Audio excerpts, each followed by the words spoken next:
मूर्ति पूजामूलम् गुरुपादुका मन्त्रमूलं गुरोरवाक्यम् मोक्षमूलं गुरुकृपा गुरुर्ब्रह्मा गुरुर्विष्णु गुरुर्देव महेश्वरः गुरुर्साक्षात् परमब्रह्म तस्मै श्री गुरुवे नमः। कर्पूरगौरं करुणावतारं संसारसारं भुजगेन्द्रम् सदा वसन्तं हृदयारविन्दे भवं भवानी सहितं नमामि भवं भवानी सहितं नमामि। हे रामा पुरुषोत्तमा नरहरि नारायण केशव गोविंद गरुध्वज गुणनिधे दामोदर माधव। हे कृष्ण कमलापते यदुपते सीतापते श्रीपते वैकुंठाधिपते चराचरपते लक्ष्मीपते पाहि मां। रामाय रामभद्राय रामचंद्राय वेदसे रघुनाथाय नाथाय सीताय पतये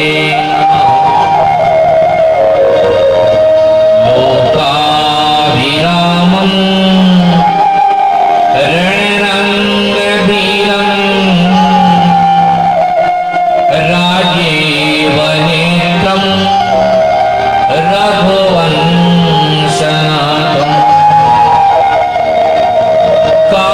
कारुण्यरूपं करुणाकरन्तं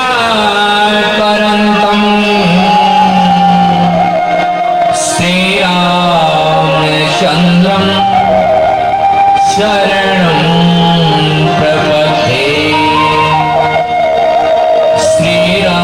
श्रीरामचन्द्रं शरणं प्रपद्ये। बोलिए श्याम रामचंद्र भगवान विष्णु भगवान के जय शंकर भगवान के जय हनुमान जी महाराज की जय जय जय श्री राम।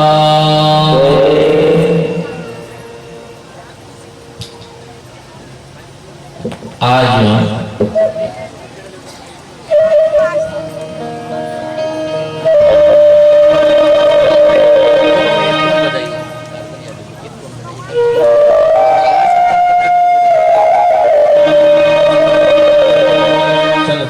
बड़ा ही सुंदर शुभ समय है, जिस समय में आप आज आकर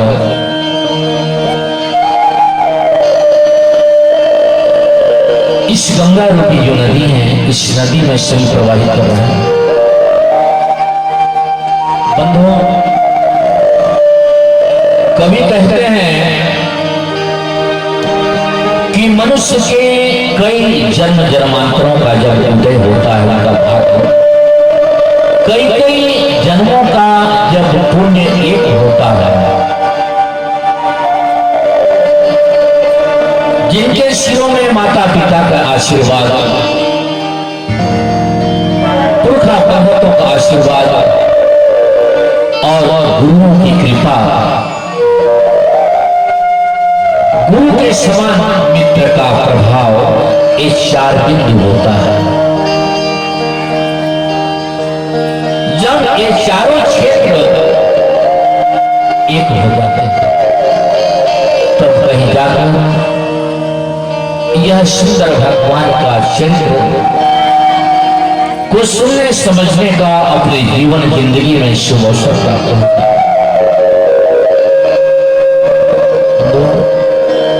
क्योंकि कवि कहते हैं कि इस नर रूप को जब हम प्राप्त किए तो हमारे लिए जो समय है वो कौन कौन सा समय, जो निज जीवन के लिए समय होता है, वह समय है सुंदर कथा जिस स्थान पर बैठकर सुने, और जो समय कथा सुनते में जो समय व्यतीत होता है वो समय निज जीवन के लिए होता है। तीर्थ करने जब जाते हैं, हम कहीं भी दूर चले गए, तीर्थ जाके हम कर रहे हैं, सुंदर देवताओं का, देवियों का, मूर्तियों का सुंदर दर्शन कर रहे हैं। जोगी जटिल साधु सन्यासी भीखा भिखारियों को हम जब दान कर रहे हैं मन लगाकर, वो जो समय व्यतीत हो रहा है तीर्थ में, उस समय निज जीवन के लिए समय। जब हम सुंदर आरती थाल सजाकर दीपक, रोड़ी, चंदन, बंदन, फूल, अगरबत्ती, नैवेद्य इत्यादि जब थाल सजाकर सुंदर मंदिरों का फाटक खोलकर जब उसमें प्रवेश करते हैं और पूजा अर्चना जब मन लगाकर जो करते हैं, जो समय पूजा करते में मंदिर के अंदर जो हमको जो व्यतीत हुआ है वो समय निज जीवन के लिए है।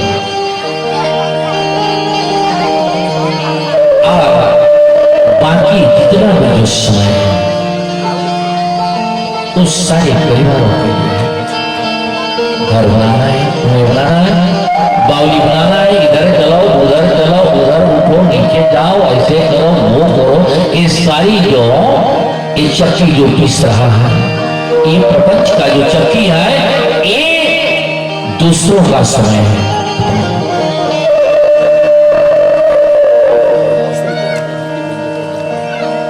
वो सिर्फ वो दूसरों का समय है, हमारे दूसरों। अब जरा सोचिए, जो समय हमारे लिए निज तत्व, निज जीवन का उस छोर को सुधारने के लिए निज जिंदगी जो हमारा निज जीवन है, वह समय हमको यदि भगवान के द्वारा, संतों के द्वारा जब प्राप्त हो रहा है और वहां भी बैठकर उस धारा धाम में हमारा मन यदि न लगे उस कथा में, सारी प्रपंच वहां भी अगर हम बटोर के ले जाए अपने पास, तो हमारे पास की कोई समय, हमारी जिंदगी में फिर कोई समय नहीं, फिर समय भगवान के धाम में भी यदि हमारा मन विचलित है, मंदिर में जाने के बाद भी हमारा मन विचलित है, तीर्थ में प्रवेश हो जाने के बाद भी हमारा मन विचलित है, कोई संत साधु के शरण में जाकर भी हमारा यदि मन विचलित है, तो हमारी जिंदगी में एक पल भी हम समय नहीं निकाल पाए, हमारा जीवन निरर्थक चला गया, बेकार का हमारा जीवन समाप्त। तो सत्संग में कभी कहते हैं कि चलती चाकी देखिए, चलती चाकी देखी के दिया कबीरा रोए, दो पाटन के बीच में साबित बचा नहीं कोई, दो पाटन के बीच में साबित बचा नहीं कोई। कबीरदास जी रो रहे इस पृथ्वी को देखो, इस मृत लोक का, इस पृथ्वी को देखकर कबीरदास जी रो पड़े। ध्यान से सुनना कथा। कबीरदास उतने बड़े विज्ञानी, उतने बड़े संत महापुरुष कबीरदास जी रो पड़े। इसलिए रोए कि धन्य है यह पृथ्वी, यह पृथ्वी धन्य है जो थोड़े सा समय के लिए इस जीवन को प्रदान किया। थोड़े सा समय हमारे साथ में बिल्कुल थोड़ा समय है। इस समय को प्रपंच में बिता दें या पाप कमाने में बिता दें या और भी नाना प्रकार का जो कलेश है दुख इसमें व्यतीत कर दें, फिर ये मानव जीवन, ये जिंदगी दोबारा कभी मिलने वाला आइटम। घर 5 मंजिल का यदि पक्का मकान बनाए हैं उसको डोजर से ढहा दीजिए, फिर पुनः जो है निर्माण हो जाएगा। 10 एकड़ जमीन को बेच कर किसी दूसरे स्थान में जाकर 20 एकड़ जमीन ले लेंगे, वो भी संभव है। एक गाड़ी खराब हो जाए तो अपने दरवाजा में पैसा की ताकत में 10 गाड़ी खड़ा कर सकते हैं इस धरती पर। परंतु हे मानो, जब यह जिंदगी जिस दिन मिट्टी में मिल जाएगी या आग में कोई जला देंगे, जब ये जिंदगी राख हो जाएगी तो फिर दोबारा जीवन नहीं होगा। ये जिंदगी कभी दोबारा, इसलिए संत कवि इस जीवन को गायन किए हैं। इस जीवन को गंवाने के नहीं, इस जिंदगी को सुधार करने के लिए, इस जिंदगी को हम जो भगवान से जो निवेदन किए हैं उस निवेदन को पूरा करने के लिए ये ग्रंथ का संत कवि सभी रचना किए हैं कि ग्रंथ के माध्यम से तुमको क्या होगा। दीन कहे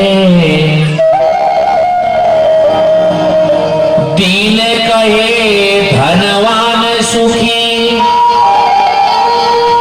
धनवान कहे सुख राजा को भारी, और राजा कहे महाराजा सुखी, महाराजा कहे सुख इंद्र को भारी। तो इंद्र कहे चतुरानन को, इंद्र कहे चतुरानन को सुख, ब्रह्मा कहे सुख विष्णु को भारी। तुलसीदास विचार कहे हरि, भजन बिना सब जीव दुखारी।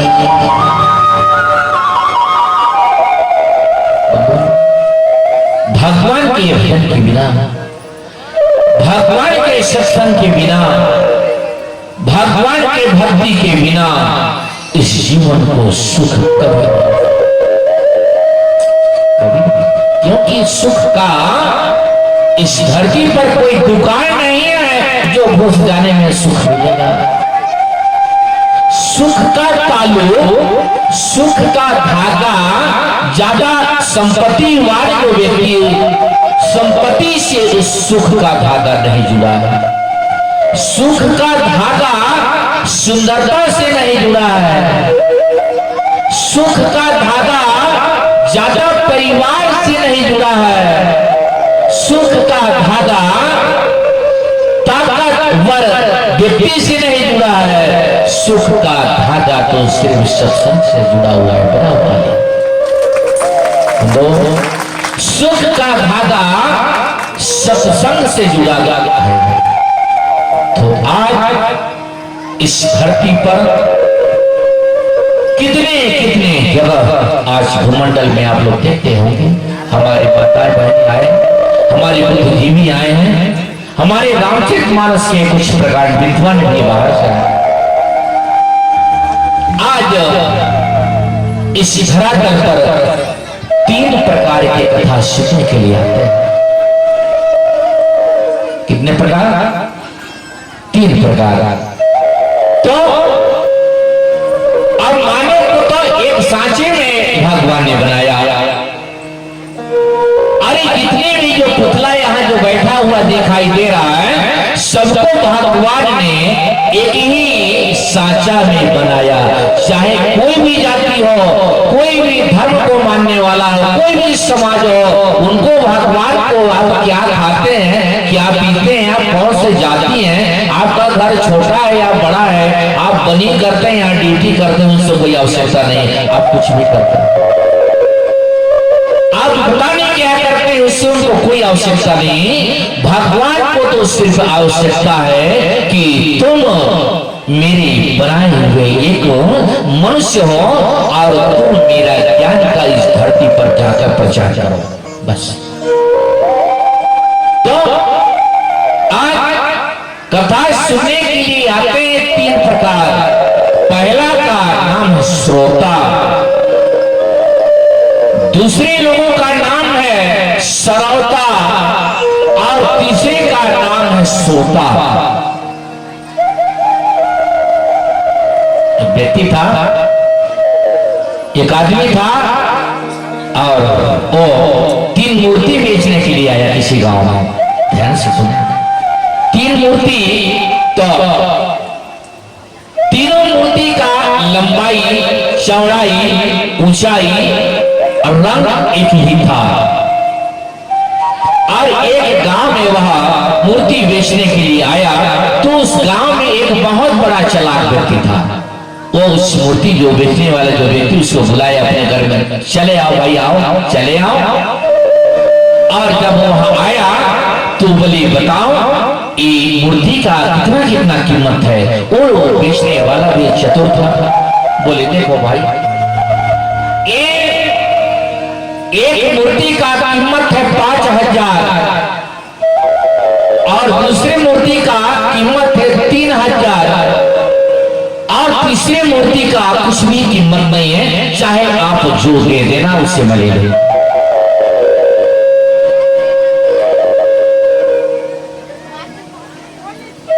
तो लेने वाला सोचा, ये तीनों का मूर्ति एक बराबर है, एक वजन है, एक ऊंचाई है, एक मोटाई है, परंतु ये राशि में अलग अलग भिन्न क्यों? अलग अलग पैसे में भिन्नता क्यों? कोई हल्ला नहीं करेंगे, सामने गुड़िया लोग शांत हो जाइए सभी लोग। सामने हमारा मन विचलित होता है, इसलिए मन लगा के कथा सुन सभी लोग। बोली जय जय श्री राधे। ऐसा क्यों? बोले, एक लकड़ी लेना, एक पतला सा लकड़ी, वह लेने वाला जो व्यक्ति वो ले लाया। बोले, जो मैं कह रहा हूं कि तुम जो दे देना उसको मैं ले लूंगा, इसके कान में उस लकड़ी को डालो। और वो लेने वाला चला था, उस लकड़ी को उसके कान के छेद में कितना ही डालने का प्रयास किया हो, इधर से इधर से इधर से हो, उस लकड़ी को कितना प्रयास किया, लेकिन वो कान में उसका नहीं घुसा। बोले, ये तो घुस ही नहीं रहा है। बोले, ठीक बात। 3000 वाला जो मूर्ति है, इसके कान में उस लकड़ी को डालो, तो वो लेने वाला जो व्यक्ति है, उसी लकड़ी को 3000 वाला जो मूर्ति है, उसके कान में जब डाला हो तो सीधे घुस गया। जैसे साइकिल का एक्सल रहता है, देखें कितने लोग, वो घुस गया और इधर से बाएं कान से निकल गया हो, आप वो निकल गया लकड़ी। बोले, देखो यही खासियत। बोले, ये 5000 वाला जो मूर्ति है, इसके भी कान में उसी लकड़ी को, उसी डंडे को डालो, और 5000 वाला जो मूर्ति है, उसमें भी वो लेने वाला जो व्यक्ति है उसके कान में उस लकड़ी को डाला हो तो सीधे घुस गया, वो इधर निकला नहीं, सीधे अंदर चला गया। इधर उधर ढूंढ देखा, वो लेने वाला बोली लकड़ी कहाँ चला गया पता ही नहीं है। ठीक इसी प्रकार, ठीक इसी प्रकार यहां श्रोता आते हैं। मैं तो इस छत्तीसगढ़ में बहुत दूर दूर तक प्रोग्राम करता हूं। इसी प्रसंग को कभी कभी आता है हमारा वृतांत है। इसी प्रकार 3 प्रकार का यहां मूर्ति है। पहला मूर्ति वो कहा था कि तुम जो कुछ दे देना ले लूंगा। वो पहला जो मूर्ति यहां जो आते हैं उनको 9 दिन कई कई ग्रंथों का, कई कई वेदों का, कई कई पुराणों का ज्ञान इस आसन से उनको बरसात किया जाता है। जिस प्रकार ये कितने सुंदर लाइट जल रहे हैं और उनके प्रकाश में कितने सुंदर सभी श्रोता बंधु बैठे हैं और बैठकर कितना आनंद ले रहे हैं। 9 दिन कितना सुंदर उनके जीवन में प्रकाश है कि इस प्रकाश के अंदर बैठकर भगवान का सुंदर चरित्रों का उन्होंने रसवादन कर रहे हैं। वो व्यक्ति 10वें दिन में पुनः सूरदास के जैसे जब प्रोग्राम खत्म हो जाएगा तो उस अंधेले में जाकर फिर टटोलने लगेंगे। 10 दिन तक तो लाइट में थे, सुंदर उनको ज्ञान मिला, सुंदर उनको प्रकाश मिला।